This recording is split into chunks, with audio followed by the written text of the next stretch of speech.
بسم اللہ الرحمن الرحیم۔ السلام علیکم، خوش آمدید آپ سب کا میرے چینل پر۔ امید کرتی ہوں آپ سب خیریت سے ہوں گے۔ یعنی پاکستان کے بارے میں کچھ حیرت انگیز فیکٹس اور دلچسپ معلومات میرے ساتھ، لیکن اس سے پہلے میرے چینل کو سبسکرائب کر دے جو کہ بالکل فری میں ہے۔ آئی ہوپ آپ سب نے سبسکرائب کر دیا ہوگا۔ آج کی ویڈیو کا ٹاپک ہے حوالدار لالک جان شہید کے بارے میں۔ حوالدار لالک جان کون تھے؟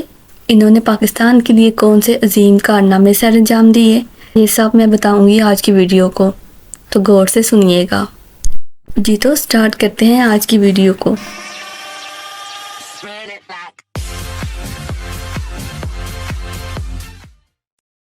جی تو حوالدار لالک جان 15 فروری 1967 کو ہندووار کے گاؤں میں پیدا ہوئے۔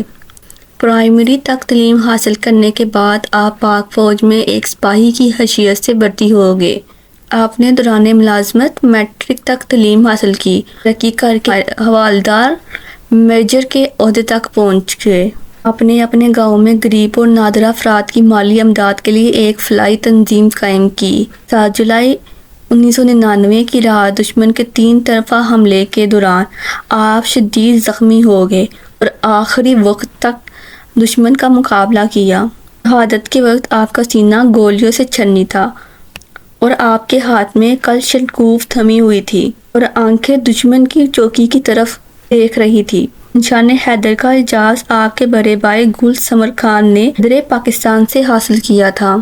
آئی ہوپ آپ سب کو ویڈیو اچھی لگی ہوگی۔ اس طرح کی مزید انفارمیٹیو ویڈیو حاصل کرنے کے لیے میرے چینل کو سبسکرائب، لائک، کمنٹ اور دوسروں کے ساتھ شیئر کرنا ہرگز نہیں بھولیے گا، اور کمنٹ کر کے اپنی رائے کا اظہار ضرور میرے ساتھ شیئر کیا کریں۔ اور جانے سے پہلے ہمیشہ کی طرح ایک چھوٹی سی بات، تلوار کا زخم بدن پر لگتا ہے جبکہ بری بات کا زخم روح پر لگتا ہے۔ دعاؤں میں یاد رکھیے گا۔ اللہ حافظ۔ اللہ آپ سب کا حامی و ناصر ہو۔ جزاک اللہ الخیر۔